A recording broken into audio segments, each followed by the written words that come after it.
नमस्ते बच्चों। आज हम वो टॉपिक पढ़ने वाले हैं जो लगभग सब इंग्लिश सीखने वाले बच्चों के लिए बहुत इम्पोर्टेंट है। तो इसलिए वीडियो के शुरू से अंत तक आप मेरे साथ बने रहिएगा। इम्पोर्टेंट टॉपिक है, कॉपी पेन लेके बने रहिएगा। आज हम देखेंगे फ्रेमिंग क्वेश्चंस। फ्रेमिंग क्वेश्चन मतलब क्वेश्चन किस तरीके से बनते हैं और उनके आंसर क्या होते हैं और कैसे लिखे जाते हैं। तो फ्रेमिंग क्वेश्चन यानी क्वेश्चनों का निर्माण करना। तो हम क्वेश्चन का निर्माण करना भी देखेंगे और उनसे संबंधित उत्तर लिखने का तरीका भी देखेंगे। सबसे पहले हम देखेंगे कि क्वेश्चन कितने तरीके से बनते हैं। क्वेश्चन दो तरीके से बनते हैं। एक तो होता है ऑक्सिलियरी वर्ब्स। ऑक्सिलियरी वर्ब्स क्या होती है? जितनी भी हमारी हेल्पिंग वर्ब्स है वो सारी ऑक्सिलियरी वर्ब्स होती है। जैसे इज, एम, आर है, डू है, डज है, डिड है, हैज, हैव, हैड, विल, शैल, सारी ये सब ऑक्सिलियरी वर्ब्स है। तो इनसे जो क्वेश्चन बनते हैं वो question framing with auxiliary verbs. और दूसरे बनते हैं डब्ल्यू एच वर्ड से। डब्ल्यू एच वर्ड यानी कि जैसे वॉट।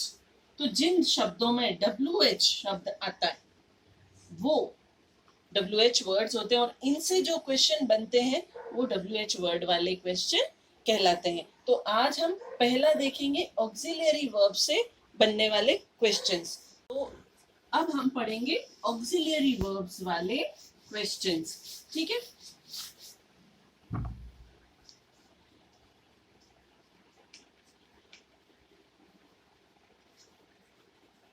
पहले तो हम ये देखते हैं कि ऑक्सिलियरी वर्ब्स है कौन कौन सी। तो हम प्रेजेंट टेंस से शुरू करते हैं। हमारे प्रेजेंट टेंस में do, does, is, am, are, has, have, ये है प्रेजेंट टेंस वाली।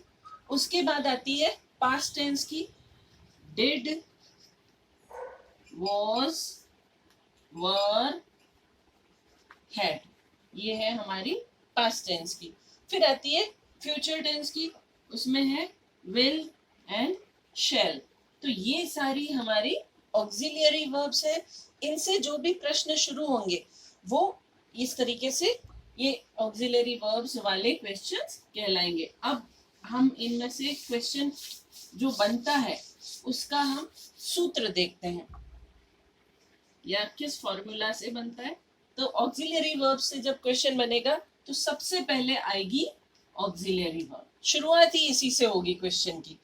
फिर आएगी हमारा सब्जेक्ट, फिर आएगा वर्ब, फिर ऑब्जेक्ट। अब वर्ब की first form, third form, second form मैंने नहीं लिखा है। क्यों? क्योंकि डिपेंड करता है ऑक्सिलियरी वर्ब कौन से टेंस की, उस हिसाब से वर्ब आएगी। तो हम आगे देखेंगे।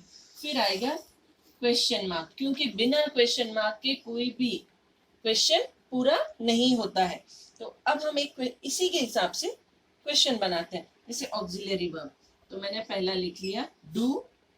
ठीक है। अब डू किन किन के साथ लगता है हमने प्रेजेंट टेंस में देखा था, फिर भी मैं दोहरा देती हूँ। डू लगता है आई, वी, यू, दे, और कोई प्लूरल नेम्स बहुत दो तीन सारे नाम हो तो उनके साथ लगेगा डू। तो हम जब डू से क्वेश्चन बनाएंगे तो हमें इन्हीं में से कोई सब्जेक्ट लेने। तो मान लो मैं ले लेती हूँ यू। डू यू, ये हमारा सब्जेक्ट आ गया, ये बता देती हूँ मैं। फिर आएगी वर्ब। डू के साथ वर्ब की फर्स्ट फॉर्म ही लगेगी। तो यहाँ हम वर्ब की फर्स्ट फॉर्म मान लो रीड लगा देते हैं। ये हमारी वर्ब आ गई। अब आएगा ऑब्जेक्ट। तो हम मान लो लिख लेते हैं अ बुक। ये हमारा ऑब्जेक्ट हो गया और पीछे हो गया क्वेश्चन मार्क। ठीक है। ये जैसे जैसे मैंने लिखे थे उनके नीचे उन्हीं की वैल्यूज या ये चीजें लिखी है, ताकि अब आपको समझ में आ गया। ये ऑक्सिलरी वर्ब, ये हमारा सब्जेक्ट, ये हमारी वर्ब, ये ऑब्जेक्ट, ये क्वेश्चन मार्क। ये तो बना प्रश्न, बहुत सिंपल सा है। अब आता है कि इनके उत्तर क्या होते हैं। जो भी प्रश्न ऑक्सिलरी वर्ब से बनते हैं वो यस नो टाइप आंसर वाले होते हैं। अब जैसे मैंने ये प्रश्न बनाया तो इसका हिंदी अर्थ क्या हुआ? क्या तुम पुस्तक पढ़ते हो? उत्तर आया यस या नो। तो अगर यस आएगा तो हम आंसर में क्या लिखेंगे? Yes I read a book. ये इसका आंसर हुआ। सिंपल हम यस नो में भी दे देते, बट जो इंग्लिश सीखते हैं वो कंप्लीट आंसर देते हैं। फिर आ गया मान लो नो, तो नो आई, अब हेल्पिंग वर्ब वापस आ जाएगी डू। चूंकि नो में है तो नॉट भी लगेगा, रीड अ बुक। ठीक है, ये आ गया क्वेश्चन मार्क, सॉरी ये हमारा फुल स्टॉप। तो ये आंसर, ये यस वाला आंसर था, ये नो वाला आंसर। तो जो भी ऑक्सिलरी वर्ब से क्वेश्चन बनते हैं उनके आंसर यस या नो टाइप वाले होते हैं। तो कई बार हमें बुक में इस तरह के क्वेश्चन मिलते हैं, पैसेज आंसर देते हैं तो इस तरह के क्वेश्चन मिलते हैं, और बच्चे क्या करते हैं, इसका मतलब नहीं समझ पाते तो उनके आंसर्स गलत होते हैं। तो बच्चों आज ये समझ में आ गया होगा, जैसे मैंने एक ऑक्सिलरी वर्ब ली है। चलिए अब मैं आपको दूसरी ऑक्सिलरी वर्ब्स लेके बताती हूँ। तो ये तो हमारी present tense, present simple tense का था। देखिए मैंने टेंस बताते हुए कहा था कि टेंस सीख, ध्यान से सीखना, क्योंकि आगे पूरी इंग्लिश टेंस पे बेस होती है। तो ये हमारा एक क्वेश्चन था। अब हम दूसरा क्वेश्चन लेते हैं इज से। इज किसके साथ लगती है, ही शी इट, इन या कोई एक नाम इज। अब मैं मान लो नाम ले लूं अनु, कुकिंग, इज किसकी है, प्रेजेंट कंटिन्यूअस का। तो कंटिन्यूअस में क्या होता है, कुक के साथ आईएनजी आ जाएगा, मतलब वर्ब की फर्स्ट फॉर्म के साथ आईएनजी लगेगा, और ये हमारा हो गया ऑब्जेक्ट, और ये क्वेश्चन मार्क। तो ये हो गई ऑक्सिलरी वर्ब, ये हो गया सब्जेक्ट। देखिए मैंने वो सूत्र बताया, मैं वही बता रही हूँ।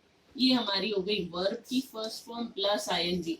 आईएनजी क्यों, क्योंकि प्रेजेंट कंटिन्यूअस है। इससे पता चला कि ये प्रेजेंट कंटिन्यूअस और ये ऑब्जेक्ट। ठीक है, और ये हमारा क्वेश्चन मार्क। अगर अनु खाना बना रही है तो वो कह देगी yes, Anu is cooking food. और अगर नहीं बना रही है तो लिख देगी नो, अनु इज नॉट। इस बार नॉट लगेगा, ऑक्सिलरी वर्ब हमें मिली हुई है इसलिए हमें चेंज करना ही नहीं है। No, not cooking food. ठीक है, ये एक और एग्जांपल बताया मैंने, ये प्रेजेंट कंटिन्यूअस का था। तो बच्चों आपको समझ में आया होगा, जिस जिस टेंस की हम ऑक्सिलरी वर्ब से क्वेश्चन बनाएंगे उसी के हिसाब से वर्ब की फॉर्म लगेगी। और सीधा सा है, अगर ऑक्सिलरी वर्ब्स का क्वेश्चन है तो आंसर या तो यस से होगा या नो से होगा। आई होप आपको ये इतना पार्ट समझ में आ गया होगा। अब हम नेक्स्ट क्लास में